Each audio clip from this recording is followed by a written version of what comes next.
A typed instruction left Berlin in early 1933, stamped by a new government that understood images as power. It directed ministries and newspapers to obtain official photographs of the chancellor through Heinrich Hoffmann's firm. The exact day is unclear in surviving files, but the effect is not. Control over the leader's image centralized overnight. From that carbon copy, a private studio in Munich became a national pipeline. The document itself was ordinary office work, carbon sheets, routing notes, distribution lists, but it rewired the news picture in Germany. Circulation went to press offices, party publishing houses, and regional authorities who oversaw local papers. The message standardized a practice already developing during the election year. From this point, images of the head of government would come from one source, cleared for use and billed through one publisher. What could be printed about a face became a matter of license, not proximity. For Hoffmann, the instruction formalized a relationship built across the Weimar years. His Munich studio had photographed rallies, train platforms, and private moments that later fed a 1932 album designed to humanize a candidate. That earlier success, sold in bookshops and kiosks, proved that carefully sequenced photographs could shift public perception. Now the state adopted the method. The name on the back of the print, Verlag Heinrich Hoffmann, moved from byline to policy. Implementation ran on timetables and chemicals. Fresh negatives came back from travels with the chancellor's entourage. Darkrooms washed them in hypo, assistants trimmed and spotted contact prints, editors marked selections for national distribution. Credit lines and captions were set in type to match the regime's preferred vocabulary. Packages left the city each evening by Reichspost night mail, addressed to major dailies and party weeklies. Regional newspapers received smaller envelopes with the same frame sized to their column widths. The infrastructure of a studio, trays, timers, logbooks, became an extension of government. The propaganda ministry's creation on 13 March 1933 turned a circular into a system. Photographers now worked under the Reich press chamber. Membership cards could be revoked. Paper quotas and ink allocations were tools of compliance as much as scarcity management. Within this hierarchy, Hoffmann occupied a privileged niche as the leader's designated supplier. Editors learned that publishing unauthorized snapshots risked reprimands or seizure. Surviving case files show warnings issued to provincial papers that had sourced images from freelancers. After 1933, those layouts carried approved portraits from Munich instead. The pictures themselves changed with the rules. Frames tightened, backgrounds simplified, angles repeated until they felt canonical. The leader stood at podiums built to flatter perspective, or sat at tables with maps carefully arranged for legibility. Casual photographs, if released, served a purpose vetted in advance.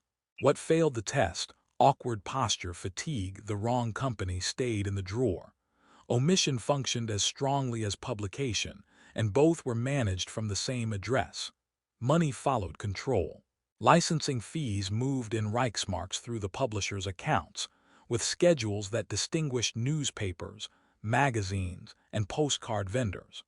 Royalties accrued to photographer and subject through arrangements documented in post-war investigations. The transaction was simple in appearance. One picture, one price. The effect was compound interest in influence. By summer 1933, the carbon copy's logic reached beyond newspapers. Civic offices requested standardized portraits for classrooms and town halls.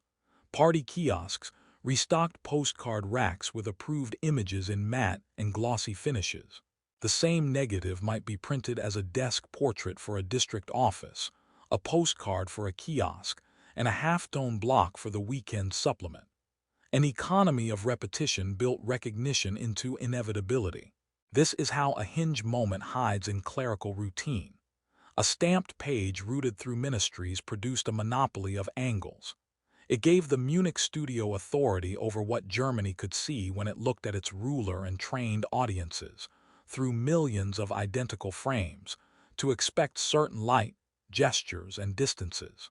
From here, the story expands to stages, terraces, and battle maps. But the junction is this: a carbon copy that turned a photographer's imprint into state policy. Before the stamp, there was craft. Born in 1885 in Bavaria, Heinrich Hoffmann learned photography on glass plates and ran a studio in Munich by the 1910s, supplying press pictures and society portraits. Those years built a network across newspapers, party halls, and police desks. When politics flooded the beer halls after 1918, his camera was already in the crowd. The apprenticeship began in provincial ateliers where magnesium flash powder left white residue on drapes and exposures were timed by pocket watch. Hoffmann mixed collodion, brushed it across 18 times 24 cm plates, and waited for silver nitrate to bite. The process rewarded precision. Temperature 2 degrees off could cloud an image. A careless breath could pit the emulsion. By the time faster gelatin dry plates reached German markets, he understood both the chemistry and the salesmanship. How a well-lit portrait could travel from a sitting room to the illustrated pages of the Münchner Neues Nachrichten within 48 hours. Munich's pre-war press scene relied on stringers who sold photos by the piece. Hoffmann cultivated editors with punctual deliveries and captions written in neat block letters, an asset when typesetters raced midnight forms. Police officials also valued his files. Mugshot-style images of agitators or missing persons passed through his darkroom before landing in precinct blotters. This crossflow, society portraits, crime scenes, theater stills, planted his calling card in drawers that mattered when permits or access hinged on a handshake. War interrupted but did not derail. Mobilized briefly as a war photographer in 1914, Hoffmann compiled albums of trenches and field kitchens, learning how mud, contrast, and fatigue registered on emulsion. Illness returned him to Munich, where he pivoted to studio work for officers on leave and families hungry for uniformed keepsakes. Receipt books from 1915 show a spike in orders for cabinet-sized portraits bordered by patriotic motifs, evidence that even in scarcity the camera remained essential to memory and morale. Armistice brought turbulence. The monarchy collapsed, workers' councils declared republics, and paramilitaries roamed the streets. Hoffmann's studio, positioned 4 tram stops from the main railway station, became a neutral ground where rival factions commissioned images. One day medals pinned to Freikorps tunics, the next day group portraits of socialist delegates. Each session added addresses to his ledger: printers on Gabelsberger Strasse, paper suppliers near the Isar, and a growing list of political secretaries who recognized the potency of a clean photograph in a pamphlet run of 5,000. Technological shift paralleled political flux. By 1920, new Ernemann cameras and Zeiss lenses cut exposure times. Press plates standardized at 9 times 12 cm eased reproduction for rotary presses. Hoffmann invested in a Joe Do continuous dryer that could process 100 prints per hour, crucial for meeting deadlines when unrest flared and editors demanded same-day visuals. His invoices detail charges for rush chemicals, metol, hydroquinone fixer shipped overnight from Berlin, small entries that sketch the backstage economics of speed. Networking turned to strategy when the German Workers' Party convened in beer halls thick with cigarette smoke and shouted manifestos. Hoffmann, known to both city police and newspaper desks, moved freely with his tripod. Surviving contact sheets from 1919 capture tight compositions. Speaker at center, crowd in 3/4 profile, ceiling beams framing the scene like proscenium arches. These images traveled beyond Munich, syndicated to regional dailies hungry for pictures of the capital of agitation. Circulation amplified his name and, indirectly, the movement inside his frame. By the early 1920s, Hoffmann's client book blended aristocratic families, theater troupes, and rising political figures. He logged appointments in a pocket diary now held in Bavaria's main state archive. Columns list time, surname, glassplate number, and occasionally a note like "bring own uniform" or "pay cash." The diary reads as a social X-ray of a city shifting from empire to republic to something unsettled. When the first post-war rallies turned violent, Hoffmann already possessed a Rolodex that crossed ideological lines, an address book that would soon deliver both opportunity and unprecedented influence. Munich after the war was a laboratory of competing movements. Hoffmann covered rallies where a former soldier named Adolf Hitler learned the stage. Early prints show a narrow platform, a microphone wrapped in wire, and faces turned upward. The photographer found a subject whose rise created demand for pictures like no other politician in Germany. In winter 1919, the city still rationed coal. Breath showed in beer hall light as speakers juggled overcoats and agitation leaflets. Hoffmann arrived with a 9x12 cm Ernemann-clap camera mounted on a collapsible wooden tripod that threaded into floorboard sticky with spilled lager. Exposure calculations forced discipline. f4.5 at 120s. Magnesium flash bulbs held back for larger rallies to conserve powder. His negatives from Sternecker Brau reveal chalkboard slogans behind the podium, and soldiers' tunic collars patched after demobilization. Contact sheets annotated DAP meeting, record plate numbers, aperture settings, and the fee penciled for the Münchner Beobachter. On 12 September 1919, the German Workers' Party counted fewer than 60 members when Hitler delivered a rebuttal that cracked through the room. Hoffmann's frame that night, surviving as plate 2381 in the Bavarian State Archive, fixes the future leader mid-gesture. Left hand angled like a conductor, right hand clutching the podium's rim. The pose, angular, urgent, made a square of light around the man in a dim hall. Editors who had skipped covering fringe assemblies now requested reprints, paying double if the plate could reach them before evening layout. Demand escalated with each speech. By early 1920, the party rebranded itself National Socialist. Hoffmann's index cards reflect the change in red pencil, a practical note so assistants could file negatives under the correct name. Audience size vaulted from dozens to thousands, forcing technical adjustments. He carried a 13x18 cm Goer's Anschutz with a faster shutter for wide shots, plus a Graflex for tight vertical portraits that newspapers preferred for column widths.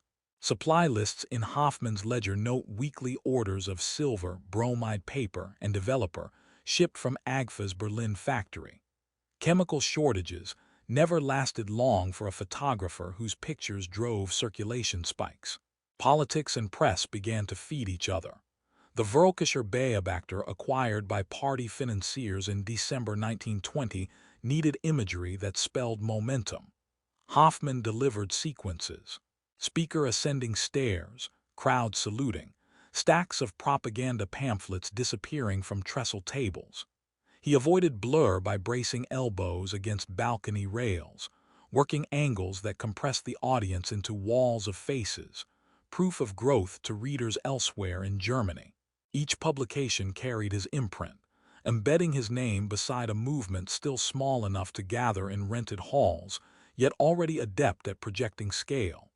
Clashes in the streets added urgency. In May 1921, Communists and National Socialists fought outside the Hofbrauhaus.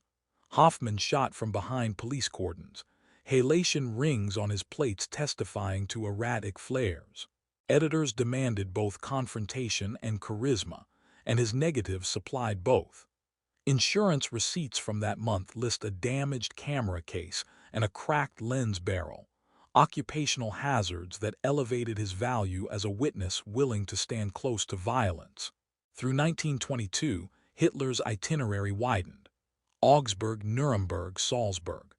Hoffmann's photographs traveled faster than he could follow, syndicated via news photo agencies like Atlantic and Schurl. Reproduction rights remained his, an early glimpse of the monopoly he would later formalize. Plate boxes stamped HH crossed borders wrapped in wax paper and sealed with string. Customs forms described them as political reportage, no commercial value. a phrase at odds with the fees wired back to Munich. Hoffmann noticed repeating patterns in his viewfinder: the upward angle exaggerated stature, side-lighting carved cheekbones. A lectern draped in swastika banners framed the orator against emptiness, isolating him from followers and opponents alike.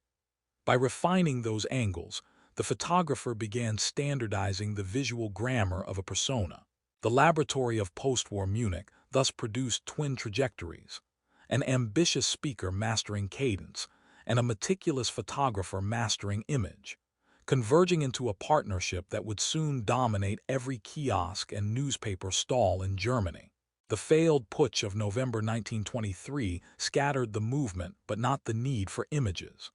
Hoffmann's studio kept negatives safe, and his files followed the party from band to resurgence. By the late 1920s, he held exclusive rights to many NSDAP photographs, an arrangement that hardened into a business model. If you wanted Hitler in print, you went through Hoffmann. The beer hall putsch collapsed in 30 short hours, leaving 16 dead and hundreds under arrest. Police seized party newspapers and leaflets, yet the photographic archive evaded capture. Assistants packed plate boxes into a delivery cart and rolled them to an unlisted storeroom on Schlessheimer Strasse. Insurance ledgers show a claim for lost display windows, evidence of shattered glass when rioters struck the studio facade, but no negatives appear on police inventory lists. Preservation of those pictures would soon matter more than any smashed pane. Inside Landsberg prison, Hitler drafted Mein Kampf and requested portraits for visitors' editions. Regulations barred cameras, so Hoffmann printed earlier plates at postcard size, binding them as inserts for sympathetic publishers. Profit was modest, but the gesture cemented loyalty. Correspondents filed in Bavaria's Justice Ministry notes that warders intercepted at least 4 photo packages addressed to the inmate, but found no violation, since the images were reproductions, not new exposures. When the NSDAP reformed in 1925, visual continuity eased the relaunch. Hoffmann reissued pre-putsch photographs, now marked with updated captions and the party's new legal status. Small printers from Saxony to Schleswig ordered blocks for local flyers. Invoices reveal a tiered fee. National dailies paid the highest rate, district newsletters a fraction, provided they credited Verlag Hoffmann. The studio thereby monetized both scale and ideology. Exclusive rights emerged through practice rather than contract. Competitors found rallies closed to their lenses. Prime angles reserved for Hoffmann's staff, identifiable by white cloth armbands with the studio monogram. Complaints reached the Bavarian Press Association, yet the party argued private property rights over hired halls. By 1928, the arrangement was implicit. Hoffmann delivered glossy prints to editors by rail express. Editors sent back prompt payments and kept their accreditation. The franchise model extended to merchandising. Cabinet cards, cigarette cards, and lantern slide sets for political lecturers all originated at the Munich darkrooms. Each product bore a serial number that linked to a ledger entry: quantity pressed, client and royalty split. Post-war auditors would trace revenue streams from these numbers, illustrating how a photographer's archive became a financial backbone of propaganda long before state power endorsed it.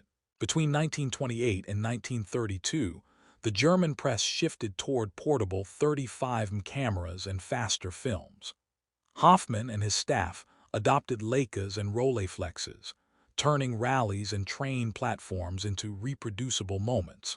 Postcards and halftone blocks moved by rail to printers in Munich and Berlin. The visual language of a movement gained frictionless logistics. The leap from glass plate to cellulose roll rewired fieldwork. A Leica eye with its collapsible 50mm lens weighed barely 400 g, 1/10 the mass of Hoffmann's earlier Goer's Anschutz. It fit inside an overcoat pocket, allowing photographers to move through crowds without a tripod or flash stand. Agfa Isopan film, introduced commercially at ASA 80, tolerated handheld shutter speeds down to 140s under hall lamps, enough to freeze an arm raised in salute or a paper tossed skyward from a station balcony. Fewer steps now separated an event from its printed echo. Hoffmann retooled the studio accordingly. Darkroom ledgers list new stainless steel daylight tanks, bulk film loaders, and a Schneider enlarger with a negative carrier sized precisely for 24 times 36 frames. Assistant Wilhelm Bruckner's 1929 expense report itemizes 200 of Isopan rapid film and 8 Leica cassettes labeled Rally. Inspection, Journey North, Finance Committee. Each cassette carried 36 exposures. A single shoulder bag thus captured more visual material than a day's work on plates had managed 5 years earlier. On location, photographers synchronized movement to train timetables. Rallies in Nuremberg ended at 1700. The 1734 Schnellzug reached Munich before midnight. Exposed rolls rode in a sealed courier pouch, noted on the manifest as paper samples to sidestep casual inspection. In Munich, night shift technicians pushed film through an accelerated schedule. 8-minute development at 20 degrees C in methylhydroquinone, 2-minute stop bath, 4-minute hypo, 15-minute wash. Contact sheets were pinned to drying racks by 200. Editors marked selections in blue grease pencil by 2:30. At 300, a rotary press at Münchner Illustriert set half-tone screens on zinc plates. Dots at 65-line resolution balance speed against detail, crucial for newspaper stock prone to ink spread. By dawn, bundles of papers left the loading dock, each front page carrying an image less than 12 hours old. What earlier required days of cartage and retouch now cleared in a single night. Hoffmann leveraged the speed to saturate secondary markets. Postcards, 9 times 14 cm, glossy, 2-color, were printed at E.A. Schwerdfeger's plant in Berlin-Steglitz. The same 35 negative, enlarged twice, served brochure covers and 6 cm lantern slides for political lecturers. Catalog sheets grouped images by theme: leadership, youth, labor, military inspection. Orders arrived via telegram. Packages departed via overnight Reichsbahn baggage service, prepaid, insured. Bookkeepers tracked royalties on carbon duplicates glued into ledgers, noting client, print run, unit price. Monthly summaries show circulation counted in millions. Aesthetic adjustments paralleled mechanical ones. The Leica's eye-level finder encouraged candid framing. Low angles dramatized flagpoles. Diagonal compositions led viewers from speaker to banner to symbol.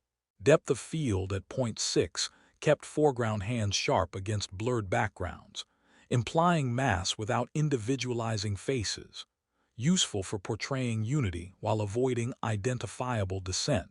Rolleiflex TLRs, adopted in 1931, delivered square negatives rich with midtones, ideal for close-ups of the leader conferring with aides. Images later captioned decisive consultation or new policy outlined. Technical notes in studio files reveal experimentation with lighting during night processions. Fast panchromatic film paired with portable acetylene floodlights mounted on lorries produced silhouettes against torchlight. A tableau that printed as stark whites and velvety blacks, reinforcing notions of resolve in darkness. Assistant Gerda Lemmel recorded exposure tests. 115s at f3.5. Stand development to boost contrast. Grain acceptable for poster sizes up to 70 cm. By Election Day, July 1932, Hoffmann's operation resembled a wire service fused with a branding agency. The movement could count on next morning visuals in every major regional paper, a feat rival parties struggled to match. Speed became substance. Each fast image implied modernity, coordination, inevitability. What began as a camera upgrade transformed into a logistics network that stitched rallies, trains, darkrooms, and presses into a single continuous exposure. In those 35 frames, politics found its most efficient courier. In 1932, Hoffmann issued an album designed to soften a candidate's edges. It assembled off-stage photographs, travel, dogs, landscapes, edited to present approachability rather than menace. The series did not invent scenes, it curated posture, angles, and timing. In an election year decided by margins, those pages taught Germany how to see the man who would take power. The project, released under the title Bilder aus dem Leben des Führers, ran 128 pages on coded stock imported from Scandinavia to skirt domestic paper quotas. Layout notes preserved in Hoffmann's archives show a deliberate rhythm. Every second spread balanced a formal portrait with an unguarded moment, reading on the Obersalzberg terrace, feeding deer outside the Berghof, walking a trail with the sheepdog Blondie. Captions were sparse, usually a place name and month, allowing images to carry sentiment without overt slogans.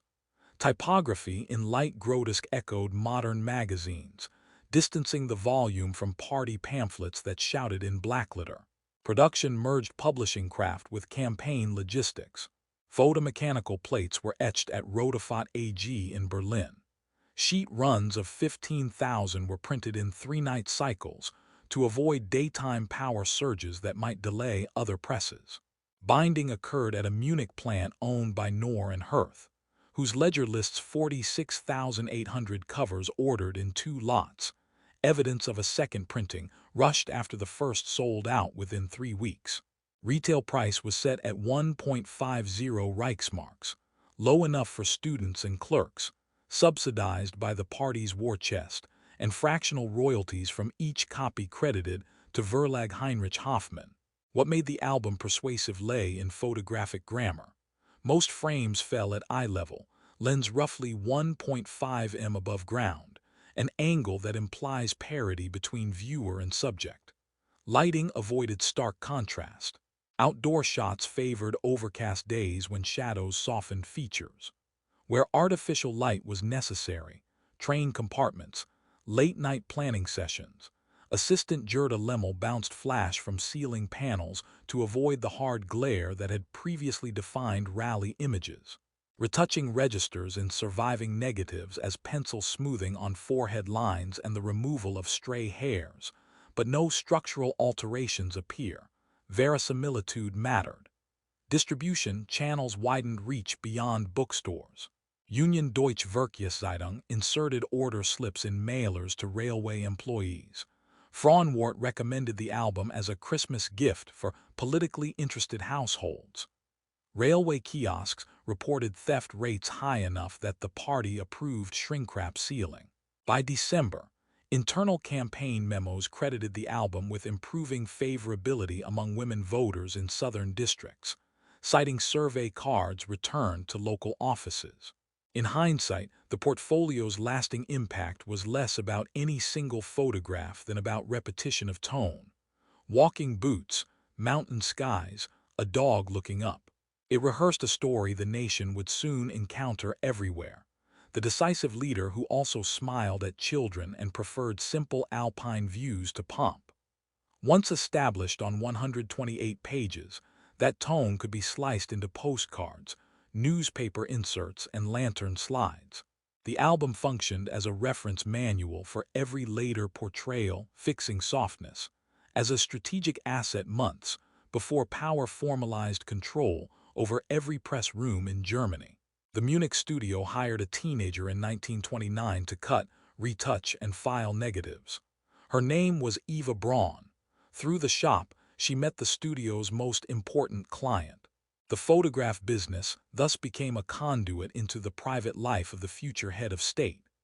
Payroll cards preserved in Bavaria's Chamber of Commerce list her start date, 1 October 1929, at a wage of 100 Reichsmarks per month, entry-level for darkroom labor. Duties included trimming 35 strips, spotting pinholes with sable brushes, and logging plate numbers into index books whose spine labels still show her handwriting. Studio policy required all assistants to master basic shooting skills, so Braun learned to load Leica cassettes, meter daylight against Weston tables, and test exposures on the balcony overlooking Max Joseph Strasse. Contact sheets initialed EB appear less than 6 weeks after her hire, marked practice only but kept in a folder labeled Natchwatch, junior staff. Client interactions were inevitable. The leader visited Hoffmann's premises for sittings and print approvals. Studio schedules show appointments every third week in early 1930. Assistants carried portfolios in and out of the retouching room, laying selected enlargements on a walnut table polished to avoid fiber contamination. Braun, responsible for dusting the glass covers and recording retouch instructions, entered the workflow at precisely the moment when technical craft overlapped personal scrutiny. Surviving time sheets note extended hours on days following such visits, evidence of late-night revisions before courier deadlines. Outside office walls, staff activities blurred professional and social lines. Hoffmann organized weekend excursions to nearby lakes for test photography. Braun appears in group snapshots rowing or adjusting a Rolleiflex on a tripod. One print, plate 31-790, shows her framing a portrait while the leader observes from a few steps behind, hands in coat pockets, a casual proximity that historians use to date the beginning of acquaintance. No diary from Braun's early years survives, but studio logbooks confirm that she began accompanying Hoffmann on certain photo assignments to Berchtesgaden by mid-1932, ostensibly to manage equipment, but effectively entering the private orbit of power. The photographic record itself widened. Braun's own negatives, later seized by U.S. forces in 1945, capture informal scenes that never reached newspapers. Sunbathing on the Berghof Terrace, alpine picnics, snapshots of dogs at play. Technical notes on envelope flaps indicate exposure F8 at 1/100s, AGFA isopan, suggesting she followed the same discipline drilled into staff. The contrast between public images crafted for mass distribution and her private frames underscores the dual function of the Munich studio: manufacture of myth and archiving of intimacy, both on the same rolls of film. By 1933, Braun's presence inside the leader's domestic spaces created a second channel of imagery. While Hoffmann's professionals staged official portraits, she photographed garden walks and tea on the veranda. Pictures later used post-war to reconstruct daily life at the Obersalzberg. Her role remained unofficial, unacknowledged in press bulletins, yet the camera she carried, often a Kodak Retina gifted through studio contacts, ensured that the private narrative would eventually compete with the propagandistic one. Employment files list her resignation from formal payroll in 1935, replaced by an allowance drawn from the leader's personal funds. Even so, she retained darkroom access. Order slips from 1936-37 request enlargements from negatives marked EB. Paper size 10 x 15 cm glossy, quantity 3. The boundary between assistant and companion dissolved in developer trays and fixed baths, where chemicals washed silver salts from emulsion as surely as titles washed from relationship. Through Eva Braun, the story of Hoffmann's studio extends past commerce into the architecture of secrecy. A teenager hired for precision work became a silent partner in curating the ruler's unseen life, proof that in a regime obsessed with image, even an entry-level retoucher could end up framing the most guarded moments of the century. By 1933, exclusive licensing of the leader's image produced royalties for photographer and subject, recorded through Hoffmann's publishing house. Posters, lapel pins, and standardized portraits moved in bulk through party kiosks. The financial pipeline rewarded not only visibility but control. Unauthorized reproductions drew threats of legal action. An image economy fused with political power. Accounting ledgers seized by U.S. forces in 1945 list quarterly settlements labeled Antel Chef, leader's share, and Antel Verlag, publisher's share. For the second quarter of 1934 alone, poster sales cleared 142,600 Reichsmarks gross. 26% flowed to the subject's private account, the remainder covering production costs, studio salaries, and a 12% profit margin. Cigarette card sets, tiny portraits printed in runs of 2 million per series, added smaller sums per unit but enormous volume, generating an estimated 90,000 Reichsmarks that same quarter. Each packet carried a microcredit line, Verlag Heinrich Hoffmann München, an unobtrusive reminder that every stamp of the face returned coins to the firm that owned the negative. Pricing tiers hardened into policy after the propaganda ministry's decree of March 1933, setting ceiling rates for patriotic imagery. Newspapers purchasing a half-page half-dome of the leader paid 6 Reichsmarks for one-time use. Postcard vendors bought reprint rights in bundles of 1,000 for 15 Reichsmarks total, plus shipping from a centralized warehouse on Schellingstrasse. The warehouse ledger shows weekly dispatches of 50 kg parcels, roughly 7,500 cards each, destined for district offices as distant as East Prussia. Payment traveled by postal giro directly into Hoffmann's Bavarian bank account, then split according to the royalty formula. Enforcement required vigilance. A 3-person legal desk inside the publishing house tracked periodicals for unlicensed prints. When a Dresden stationery shop copied a 9x14 cm portrait without permission in July 1934, attorneys filed an injunction in Saxon Commercial Court within 48 hours. Court papers cite paragraph 26 of the Copyright Act and demand destruction of 12,000 illicit cards. The shop settled. Invoices show a 2,000 Reichsmark penalty funneled back into the royalty pool. Similar actions repeated across the Reich. 84 infringement cases logged between 1933 and 1938, none reaching full trial because defendants capitulated early, mindful that the plaintiff's co-plaintiff was effectively the state. The reach extended beyond paper. A foundry in Ludenscheid produced zinc lapel pins, each bearing a stamped serial on the reverse matched to a license number in Hoffmann's database. Production contracts stipulated minimum runs of 50,000, with unsold stock returnable only if the protective film remained intact to prevent scuffs that might blur the image. Even textile mills entered the market.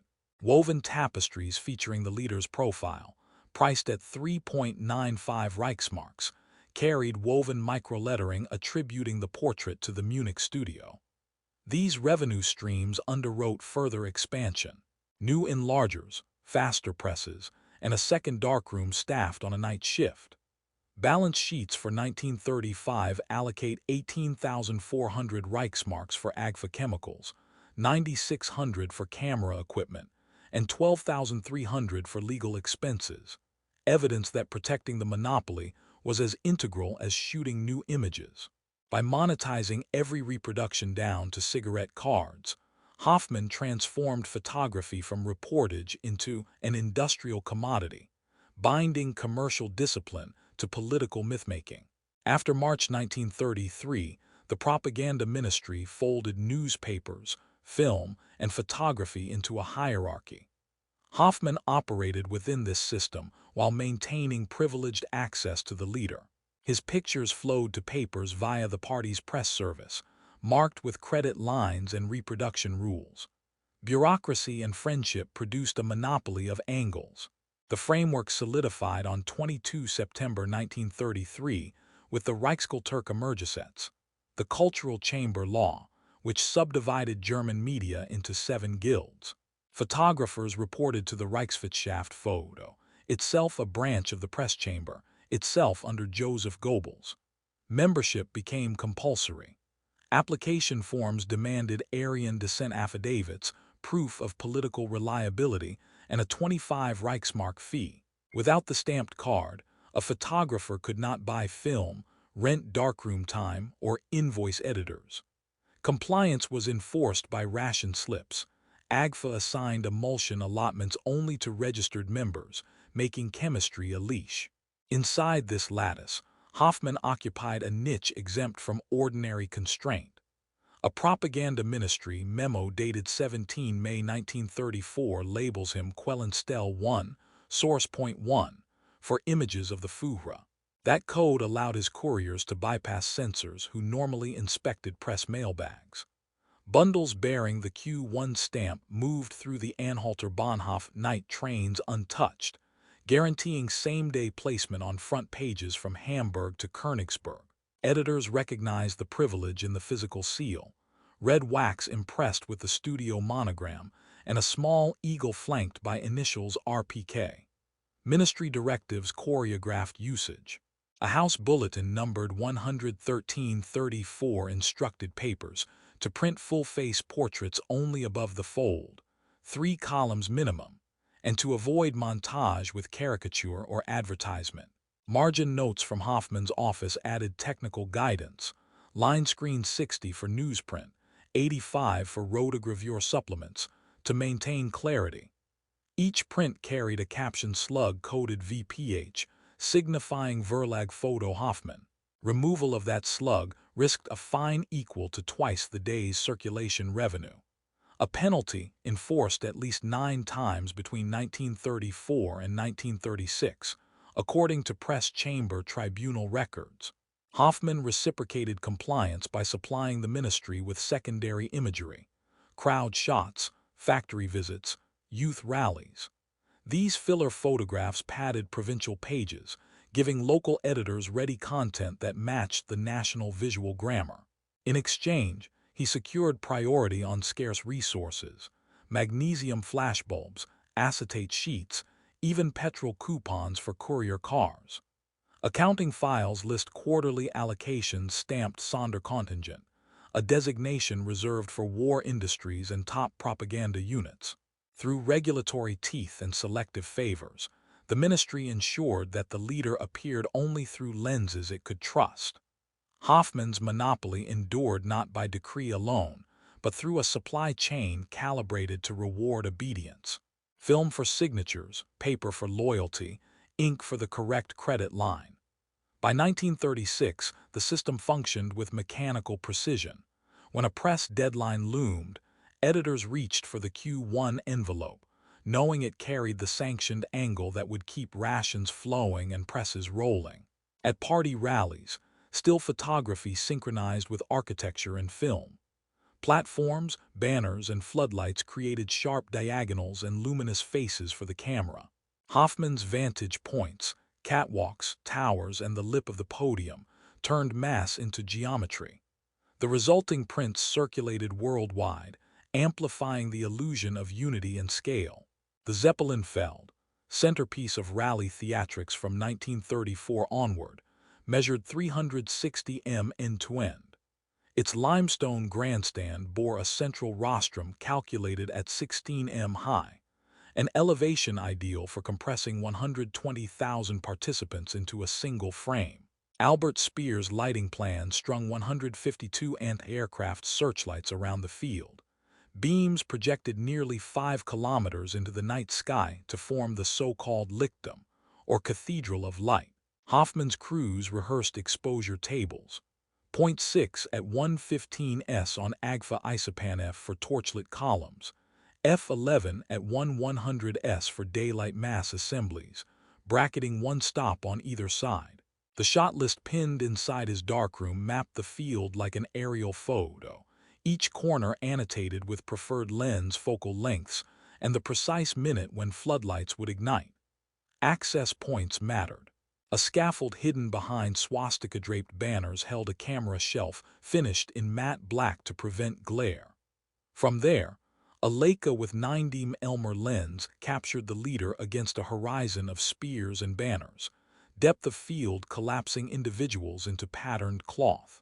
For panoramic breadth, Hoffmann mounted a debris sept 35 mm cine camera on a geared head, later extracting stills at 18 frames per second for press demands that exceeded what any single photographer could capture. Catwalk passes issued by Speer's site office bore the initials HH in red ink, granting his team refrigeration access under the grandstand where spare film chilled on blocks of ice, vital during late August heat. Logistics framed the spectacle's afterlife. Each evening, exposed rolls rode a designated courier motorcycle to the Deutsche Reichsbahn spur outside the grounds, tagged Blaulicht for priority clearance.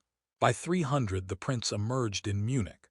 By 800, they appeared on Berlin breakfast tables, pagina 3 above fold.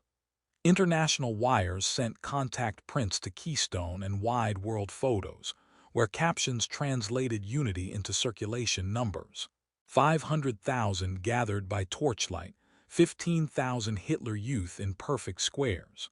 The juxtaposition of colossal architecture and regimented bodies broadcast a message of inexorable force, all distilled through angles Hoffmann alone controlled.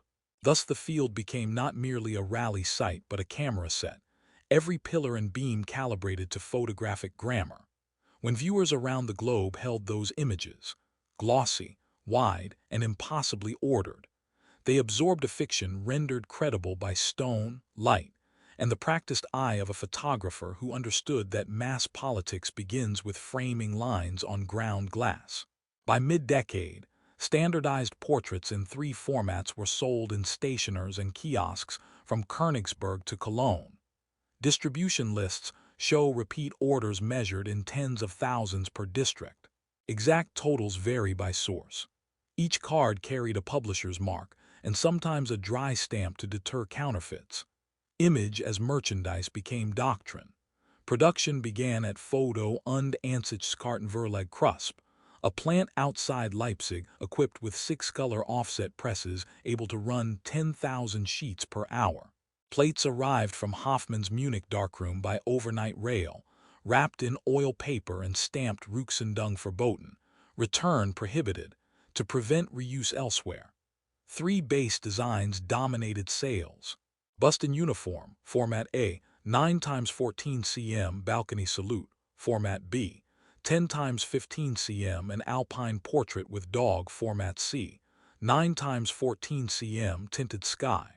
Paper stock, 170 gm2 glossy art, was sourced from Feldmühl AG, whose mill in Rottendorf held a special allocation code, S143, exempting it from civilian ration cuts.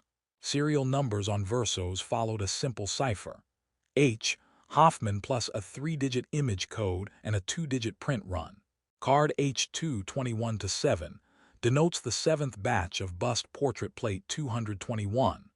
Collectors still use these codes to date surviving examples. Beginning in 1936, a raised blind stamp, interlocking HH inside a shield, was pressed at 0.4 depth along the lower margin. The stamp's purpose was deterrence. Clandestine workshops in the Ruhr had begun printing unlicensed cards on cheaper 120G stock, blurring half-tones at line screen 45. Ministry police seized 32,000 such fakes in Essen alone during an April 1937 raid. Court files list charges under paragraph 16 of the Copyright Act and fines totaling 12,000 Reichsmarks. Distribution moved through Reichspartieverlag depots. Boxcars left Leipzig every Tuesday at 23:40, each wagon manifest listing weight, approximately 4t, destination, and district quota. Gauleiter offices pre-ordered monthly according to population tables, 1 card per 14 inhabitants deemed minimum saturation. In the Rhineland trial region, demand exceeded quotas. Cologne kiosks reordered every 9 days in spring 1937, prompting the propaganda ministry to authorize additional press time at Krusp and a second facility, Kunstanstallt Stengel in Dresden. Retail markup followed a fixed scale, wholesale 3 Pfennig, kiosk sale 5 Pfennig. Receipts funneled back via Reichspostgiro to Hoffmann's account minus a 2 Pfennig propaganda levy earmarked for youth programs. Ledgers seized in 1945 record gross postcard revenue of 3.4 million RM for fiscal 1938, surpassing income from newspaper syndication that year. The items' portability turned them into mobile billboards, slipped into correspondence, pinned above desks, traded in schoolyards. Postal inspectors noted a measurable rise in domestic letter weight averages, more envelopes padded with keepsake cards. The uniformity of image spread doctrine silently. A child in Danzig saw the same gaze and collar braid as a factory clerk in Saarbrücken. Collectors arranged albums, each identical pose accruing weight through repetition. By 1939, the network could flood kiosks with a new portrait inside 10 days of a fresh sitting. When the war began, the system pivoted to field post variants printed on thin stock with space for feldpost addresses, affirming a soldier's role within the same visual grammar. Thus a simple postcard, ink, paper, 5 Pfennig, functioned as both revenue stream and ritual. It scaled charisma by the crate, ensuring that even in the most remote rail halt, the face remained available, affordable, and officially stamped as authentic. Internal rules policed the leader's appearance. No pictures with glasses, no awkward gestures, no windblown hair or casual chewing. Blemishes were retouched, frames cropped. Censors in the propaganda ministry rejected images that showed fatigue or uncertainty. The archive shows the negative space of a regime. The moments removed. Approval began in a narrow anteroom of the propaganda ministry, where 60-watt bulbs hung over green baize tables. 2 officials, usually junior press counselors, reviewed fresh contact sheets delivered every morning from Munich by courier pouch. Each frame received a wax pencil mark. A circle invited further enlargement. A slash meant hold for possible retouch.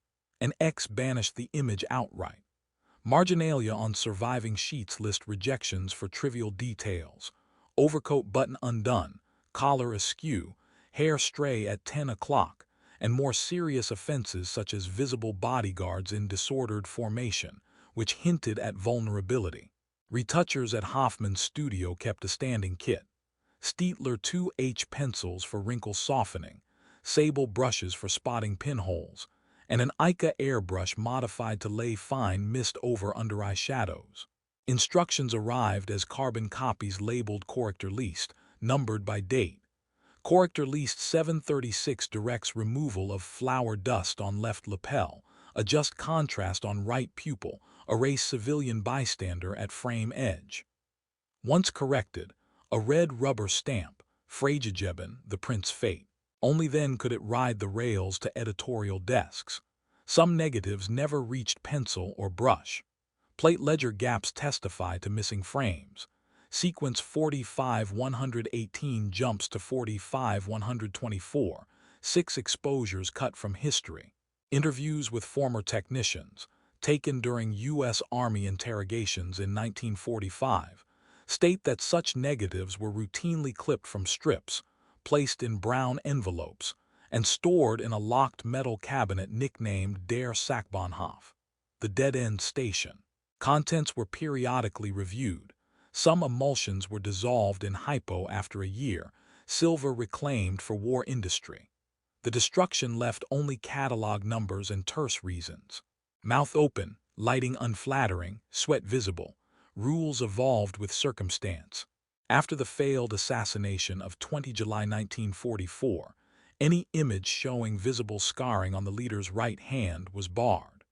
A directive dated 2 August insists on photographing only the left profile for 3 months. Studio files show abrupt shifts in lighting ratios, from soft 2:1 to flatter 1:1 to minimize shadow that could reveal tremor. Yet captions continued to announce vigor and resolve, proof that censorship tightened precisely when reality leaked through the lens. What remains today, sharply posed, evenly lit, eternally confident, owes as much to erasure as to exposure. For every iconic photograph, there is an unseen twin carrying the fatigue of late nights, the randomness of wind, the simple humanity of an unguarded blink. The regime's visual certainty was built atop piles of rejected cellulose, a silent testimony to the power of what viewers never got to see. In April 1933, at the mountain residence above Berchtesgaden, Hoffmann photographed the leader with a child later identified as Rosa Bernalnino. The image became famous as proof of warmth. Years later, party files recorded that the girl had Jewish ancestry under Nazi racial laws. Contact ceased. The photograph outlived the paperwork, circulating without context through the decade. The sitting took place on the Berghof south-facing stone terrace at 10:15 a.m., according to a studio daybook now in the Bavarian State Archive. Weather notes read light overcast, 12 degrees C, perfect for even illumination that softened facial lines. Hoffmann framed the pair against a valley still dusted with spring snow. Depth of field set to f8 on a Rolleiflex to keep foreground faces crisp while pushing the background into gentle blur. The girl, 8 years old, holds a bouquet of alpine primroses. The leader tilts his head toward her, an uncommon gesture of disarmed attention. Exposure 160s, Isopan film. One negative, catalog 33/T42, would travel farther than any rally panorama. Prints rolled off the Munich press within 48 hours and appeared in the Illustrator Beobachter's May Day edition under the caption, "With the Children of Our People." Circulation 325,000. Editors received explicit instructions from the propaganda ministry. Place photo above the fold. No text other than caption. No secondary images to compete. Provincial weeklies followed suit, reusing the halftone block until the zinc plate wore out.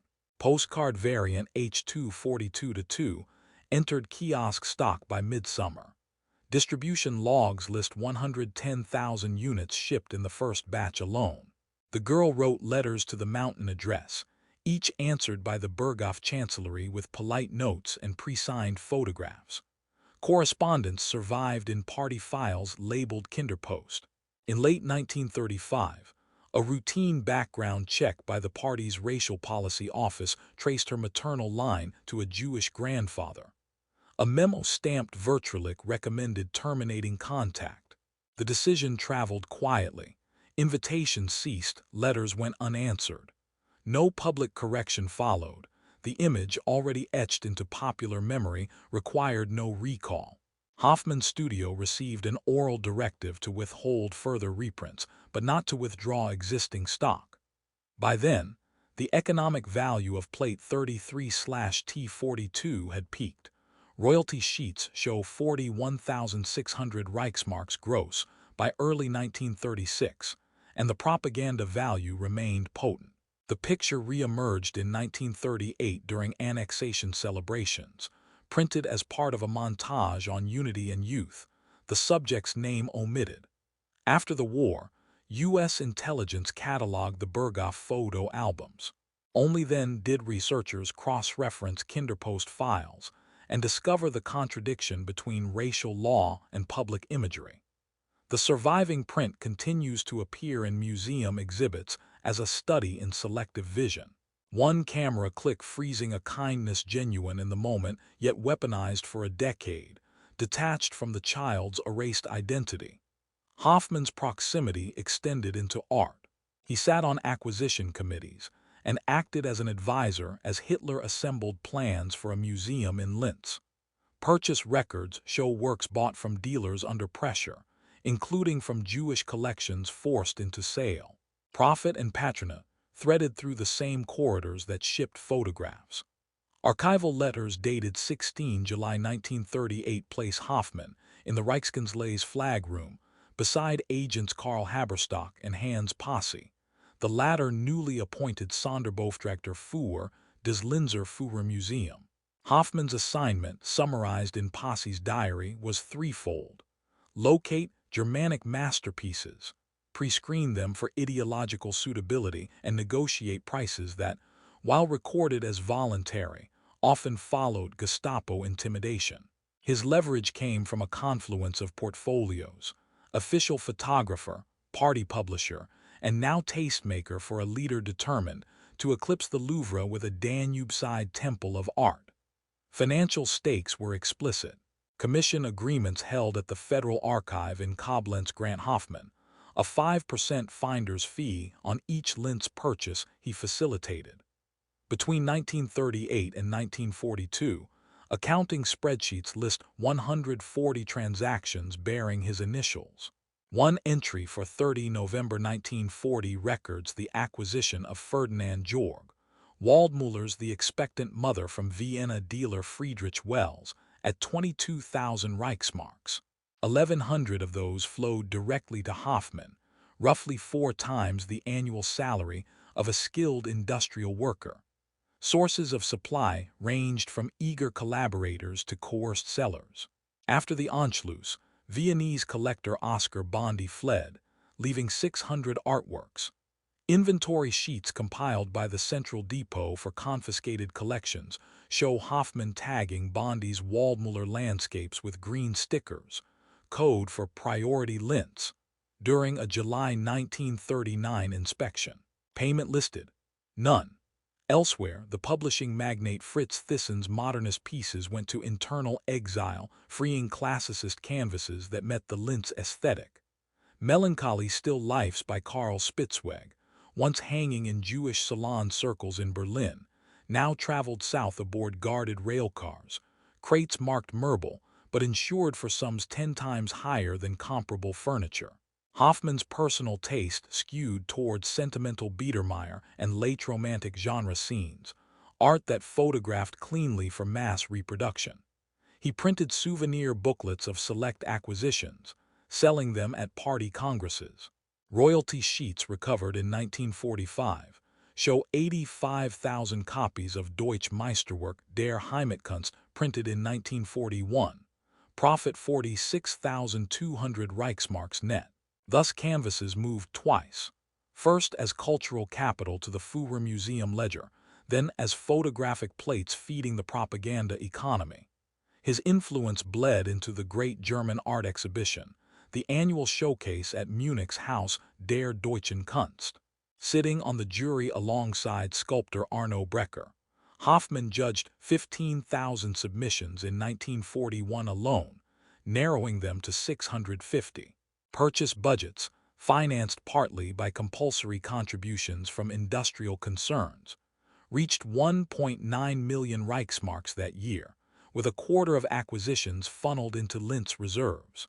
The House photographer's eye now arbitrated not only what Germany saw of its leader, but what the leader saw of German art. Logistical parallels with the postcard empire surfaced everywhere. Crates departed on the same Reichsbahn spur that moved printing plates. Courier pouches carried both photographic negatives and purchase contracts.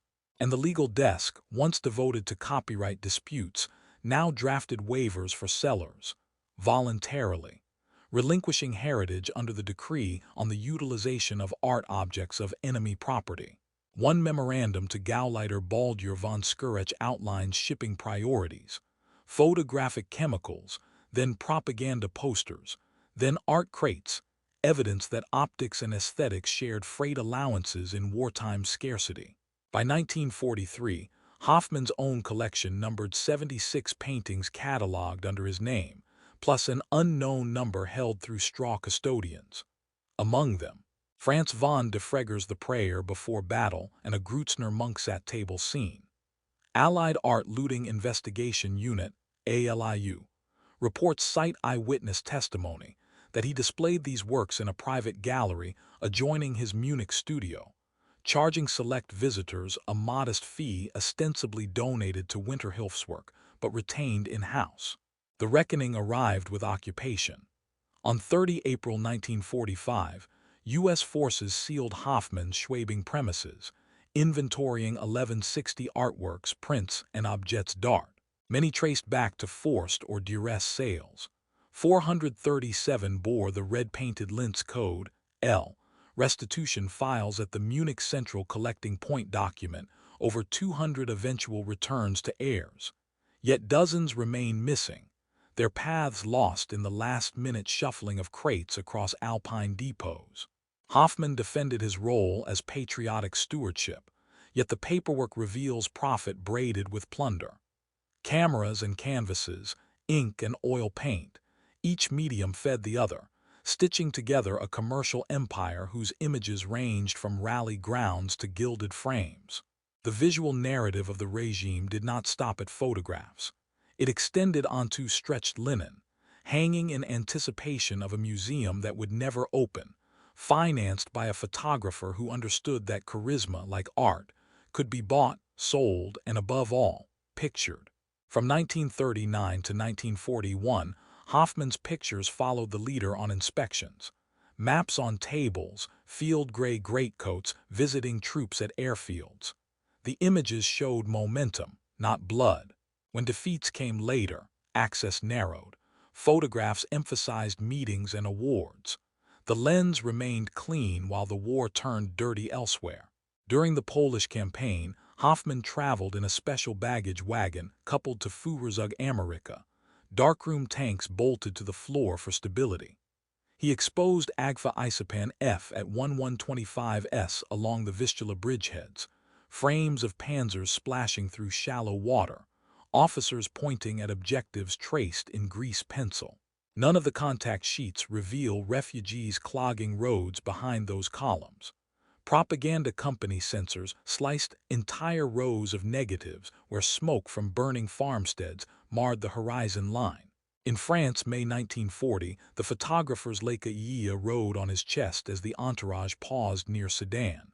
Surviving shot logs list frame 12, commander with binoculars, frame 13, map on Merced's bonnet, frame 14, discarded French helmet half hidden by grass, redlined later for deletion because it suggested human cost. The published sequence in Illustrator Beobachter ran frames 10, 11, and 15, a seamless arc of advance untroubled by casualty. Prints moved through the same priority pouches that carried field orders. Courier plane Fieseler Storch landed nightly at Tempelhof with refrigerated tins of exposed film. By breakfast, the Berlin press corps received glosses captioned "Swift Decision" at the front. Editors accepted the fiction because supply was reliable and free of charge, unlike freelance work that risked confiscation. By late 1941, as setbacks accumulated outside Moscow, Hoffmann's access tightened around headquarters. Wolfschen's interiors became default scenery: wood-paneled situation room, staff cars idling under pine trees, clocks set to German summer time despite -20 degrees C outside. Photographs pivoted from conquest to consultation, pointers tracing arrows that never reached their final objectives. A December directive from the propaganda ministry prohibited images of snowbound vehicles. Hoffmann was instructed to show warmth, a cue fulfilled by capturing the leader handing out iron crosses beside a pot-bellied stove. The disparity widened after Stalingrad. Frontline coverage shifted to propaganda companies whose images still bled, but Hoffmann's portfolio grew antiseptic. Close-ups of knights' cross ribbons, signing ceremonies beneath oak leaf wreaths, models of Atlantic wall bunkers lit by desk lamps. Exposure sheets rarely left the 160s bracket, indoor settings immune to battle's randomness. By 1944, print counts in his ledger halved, yet none display smoke, surrender, or ruin. War, through Hoffmann's lens, remained a sequence of orderly briefings, a narrative insulated from the hemorrhaging edges of the Reich. Frontline documentation fell to propaganda companies, military photographers working under army and ministry rules. Hoffmann's office sifted the flow to align the leader's schedule with victory, visiting only units that could be shown winning. Negatives that conflicted with narrative were withheld. What Germans saw depended on a gate that rarely opened to loss. The Wehrmacht fielded 36 propaganda companion, PK by spring 1941, each attached to a corps or army group and equipped with Leica IIIs, or Reflex Cine cameras, and a shortwave transmitter. Their workflow was standardized: shoot, develop in mobile labs, converted Opel Blitz trucks with blackout curtains, then wire caption summaries to Berlin. Finished Prince Road Luftwaffe courier flights to the Zentralbildstelle, a clearinghouse in Wilmersdorf where ministry censors and army officers graded material A through D. Grade A meant immediate release. Grade D signified scenes of German dead or equipment loss, kept for internal study, never public. Hoffmann's studio held a parallel authority. A memorandum dated 14 June 1941 grants his Bildverlag first review of any PK negatives featuring the Führer or High Command. Couriers delivered duplicate rolls marked HH Sichtung, HH Review. Assistants mapped images against a board tracking the leader's travel diary. Only sequences that reinforced success, freshly taken bridges, cheering civilians, medal ceremonies, advanced to captioning. Shots of bogged panzers, overrun aid stations, or retreating columns slid into a drawer labeled reserve. Twice a month, an officer from OKW retrieved that drawer and returned it empty. Technicians recall the scrap smell of nitrate film burned in the courtyard incinerator. The selection process created a time lag that sanitized defeat. After the encirclement at Kharkov in February 1943, PK-691 supplied stark images of destroyed T-34s and frozen infantry. But Hoffmann's calendar required scenes of inspection tour in the same sector. The studio issued 6 frames, the Führer consulting a map, a general gesturing east, a church spire intact behind them. Readers inferred momentum where positions were collapsing. Technically, the kill switch lay in teleprinter codes. PK offices used 3-letter prefixes, FEG for front, neg for negative. Any telegram beginning neg signaled withholding. Telegraphists in Berlin auto-routed these to a dead archive. Statistics collected post-war indicate that by 1944, 1/3 of PK output carried the neg flag. Of that, fewer than 5% ever resurfaced in domestic newsreels, usually months later, reframed as proof of sacrifice rather than evidence of error. Thus, while PK lenses ranged from Narva to Naples, the public saw only the images Hoffmann's gate allowed. Victory without mud, advance without dead, a war edited to preserve faith long after reality had breached the front lines. The Berghof functioned as a set. Visitors posed on the terrace. Alpine light and a picture window provided a diffuse glow that flattered skin and uniforms. Hoffmann's staff printed albums for guests and dignitaries, reinforcing an image of domestic calm. The mountain home became the regime's most persuasive fiction. Everything was staged by geography and clock. The south-facing terrace caught first sun at 07:45 in midsummer. Assistants logged the moment because low-angle light erased eye-bag shadows and filled wrinkles. Between 08:00 and 10:30, Hoffmann preferred a Leica Yia with yellow filter, aperture 0.6, shutter 1/100s, settings derived from exposure tables taped to the camera back. After noon, when contrast sharpened, shooting moved indoors to the great window, 4.5 m wide, 2.8 m high, whose plate glass bounced soft alpine haze onto faces. Technicians called it the natural softbox. The day's schedule, preserved in surviving Berghof Fotoplan sheets, allocated 5-minute segments per guest group. Industrialists on tour, Wehrmacht commanders, visiting artists. Each received the same choreography. Handshake, 3/4 pose at balustrade, conversational lean toward the valley. A bell in the foyer signaled when rolls were complete. Staff swapped cassettes in a cloakroom converted to a dark tent, sealing exposed film into tin canisters labeled date, party, sequence. By evening, the canisters rode to Munich in a courier, Mercedes 170V outfitted with spare tires, and a letter authorizing unlimited fuel, scarce privilege after 1940. Albums followed a template. 40 prints, 18 times 24 cm, bordered in cream and mounted on linen-hinged leaves. First page, exterior long shot of the chalet. Last page, signed portrait under the great window. Printing took place overnight in Hoffmann's Schwabing darkroom, where 2 enlargers alternated to keep chemical baths stable at 20 degrees C. Dedication pages were lettered in italic copperplate by assistant Irmgard Cross, then dried in a heat cabinet at 35 degrees C to prevent warping. Delivery occurred at breakfast the next day. A leather-bound souvenir implying privileged intimacy and, by extension, endorsement. Guest lists from 1937 show 312 albums produced, costs booked to KTO. Sondersatzbearbeitung, a discretionary account beyond normal ministry oversight. No trace of guard towers or SS patrol dogs appeared in these pages, although both stood 20 meters from the camera line. Rough edges of politics, telegrams of deportations, casualty tallies, remained inside the Führer study, a room photographers never entered. What reached the public was alpine serenity. Geranium boxes, snow peaks, and a leader in leisure knit, implying quiet stewardship rather than orchestrated violence. Through meticulous timing, controlled vantage, and gift-wrapped proof sets, the Berghof transformed brutal governance into pastoral myth.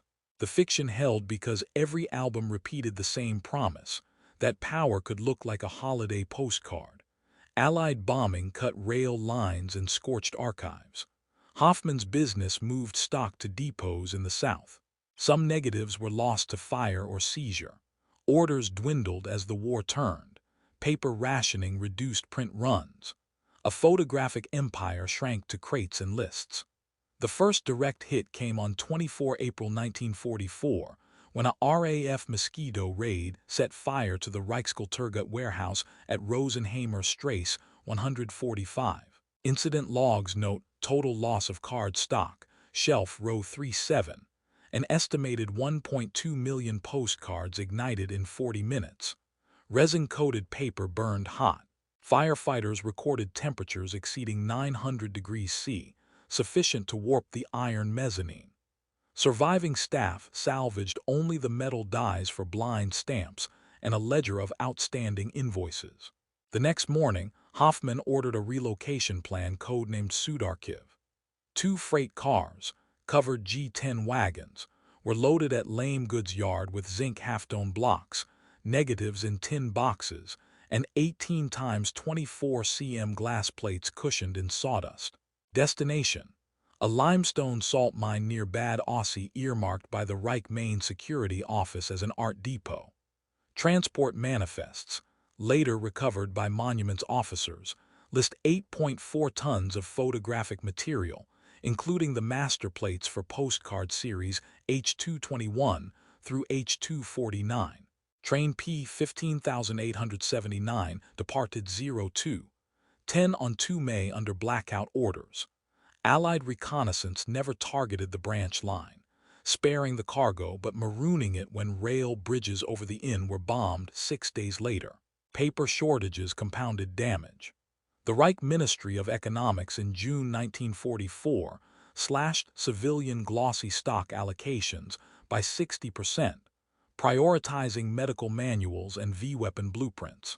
Hoffmann's print contract with Krusp was cut to 1 night per month, insufficient even for replenishing Gauleiter kiosks. Kiosk managers filed ration point requests that now came back marked abgelling. Revenue dropped accordingly. Quarterly sales that had topped 800,000 Reichsmarks in 1942 fell below 90,000 by autumn 1944, according to surviving profit and loss statements. Meanwhile, field post versions of the portrait card met a new enemy: censorship boards wary of morale. After the Falaise disaster, OKW banned images older than 2 years, arguing they looked anachronistic alongside reports of retreat. Hoffmann's office proposed updated poses, but the leader, aged and tremor-ridden, refused new sittings. Without fresh negatives, the postcard line stagnated. Bombing reached Munich again on 16 July. Incendiaries gutted the Schwabing darkrooms. Cooling tanks burst, flooding trays with fixer that etched remaining negatives. Studio manager Owas Sattinger documented the salvage effort. 312 glass plates wrapped in wet cotton, 97 usable after drying. The smell of sodium thiosulfate lingered in the rubble for weeks. Insurance meant nothing. The Reich's wartime policy funds were insolvent. By November, Hoffmann's business existed mainly on paper. A ledger of outstanding royalties, shipping notes to a mine he could no longer reach, and a staff roster trimmed from 54 to 11. The empire that once pushed 1 million identical smiles a month now fit inside rail crates awaiting a war's uncertain end. U.S. forces detained Hoffmann in 1945. His files and paintings were impounded. He was not among the principal defendants at the International Military Tribunal, but denazification courts examined his role, profits, and acquisitions. He served prison time and faced confiscations. The exact durations and sums vary by source, but the conviction is clear. In custody, he portrayed himself as a chronicler, not a maker of history. The record shows otherwise. The arrest occurred at 10:40 on 10 May 1945, when elements of the U.S. 45th Infantry Division swept through Munich's Schwabing district. After a brief search of the charred studio at Amalienstrasse 25, military government officers moved Hoffmann to the civilian internment enclosure No. 6 at Moosburg, former Stalag VIIA, tagged prisoner 31146. Inventory tags list 2 Leica bodies, 14 steel boxes of negatives, and 76 paintings wrapped in army blankets. Within 48 hours, the crates traveled by GMC truck to the central collecting point at the former Führer on Arsestrasse, where Monuments officers logged 1160 items under custody code CCP H001. Interrogation shifted north. On 5 July, he rode a guarded rail car to the U.S. Intelligence Center at Obersel, codenamed Camp Dustbin. Questioning focused on royalty ledgers and art transactions. File XC2489, now declassified, shows that Hoffmann claimed earnings of 3.2 million Reichsmarks from 1933-44, yet auditors cross-matched bank microfilms and calculated at least 6.7 million. Art Looting Investigation Unit, ALIU. Reports list 437 works bearing the red lintz code L in his possession, tying him directly to forced sales. Formal justice arrived through the Bavarian Spruchkammer process. On 17 February 1947, the Munich I Denazification Court classified Hoffmann as a Hauptschuldiger, major offender, under Control Council Law No. 10. Sentencing documents. Spruchkammer Act 5493 imposed 4 years in a labor camp, confiscation of 50% of assets, and a 100,000 Reichsmark fine. The property seizure covered real estate in Traunstein, shares in Verlag Heinrich Hoffmann, and residual royalties held in blocked accounts at Bayerische Währungsbank. He served his term at Landsberg Prison, the same walls that once held his principal subject after the 1923 putsch. Prison logs record him in Cell 12, Block C.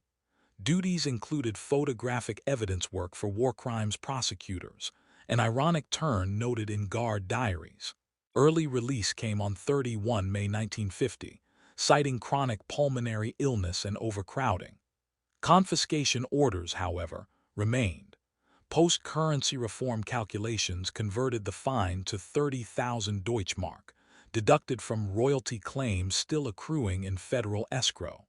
Upon release, Hoffmann attempted rehabilitation through memoirs. Hitler Was My Friend, published 1955, but denazification rulings barred him from reclaiming studio equipment or unsold negatives. The Bavarian Ministry of Finance auctioned remaining assets in 1956. Auction Catalog, Lot 172, lists the original Leica I used at early party rallies. Hammer price 620 DM. He died on 15 December 1957 in Epfach, leaving probate assets of 7432 DM, less than 5% of his pre-war annual income. Post-war historians view the trial as a hinge between image and accountability. Hoffmann argued the camera merely recorded events. Court exhibits demonstrated how selective framing, retouch, and distribution forged consent. The verdict established precedent. Propagandists could be judged not only for what they documented, but for what they chose to omit. After release, Hoffmann published memoirs and lived quietly in post-war Germany until 1957. His photographs, seized into archives, continued to illustrate the regime he helped package. Museums and historians still use them as documents, annotated for context that the captions once concealed. The pictures outlived their maker, leaving a question that threads through this story. How do images manufacture belief? The memoir, Hitler War Mein Freund, appeared in 1955 through Econ Verlag, 386 pages on pulp that yellowed within a decade. It sold 45,000 copies in the first printing, buoyed by curiosity rather than nostalgia. Yet reviewers noticed the text reproduced many of the same photographs that wartime magazines had featured, this time stripped of swastika borders but not of their original staging. Footnotes seldom acknowledged retouching or censorship, and Hoffmann's narrative framed each shot as spontaneous truth. Critics at Die Zeit called the book Ein letztes Dunkelkammer, a final darkroom where negatives of responsibility still soaked in Fixer. Meanwhile, the physical negatives lived another life inside federal repositories. The U.S. relinquished most holdings to the Bundesarchiv in 1962 under Restitution Case 6457. Archivists re-sleeved nitrate strips into acid-free envelopes, adding item numbers like B. Arch Build 146 to 1985 PA 23. Every file gained a disclaimer. Original caption may reflect Nazi terminology. Scholars began overlaying metadata, date, exact location, photographer's vantage, prior publication history. A 1974 doctoral thesis by Gisela Herz first plotted visual frequency. 74% of Hoffmann's published frames depict upward angles, 0.5% show injury or fatigue. Statistics sharpened what wartime viewers felt but could not quantify, composition as persuasion. Public exhibition followed. The 1989 show Visualizing Power at Munich Stadtmuseum hung 20 enlarged prints opposite the unretouched contact sheets.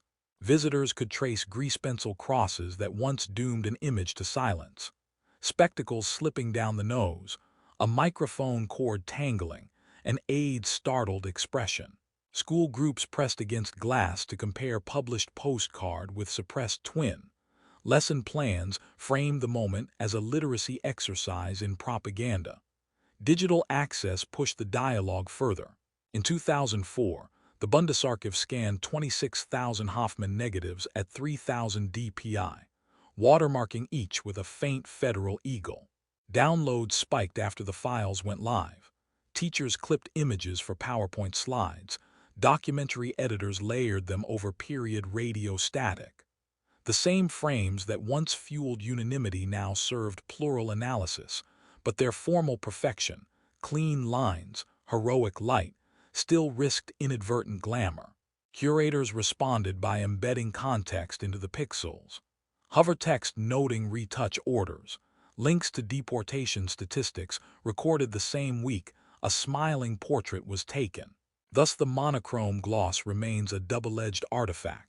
It teaches how a lens can narrow vision even as it records.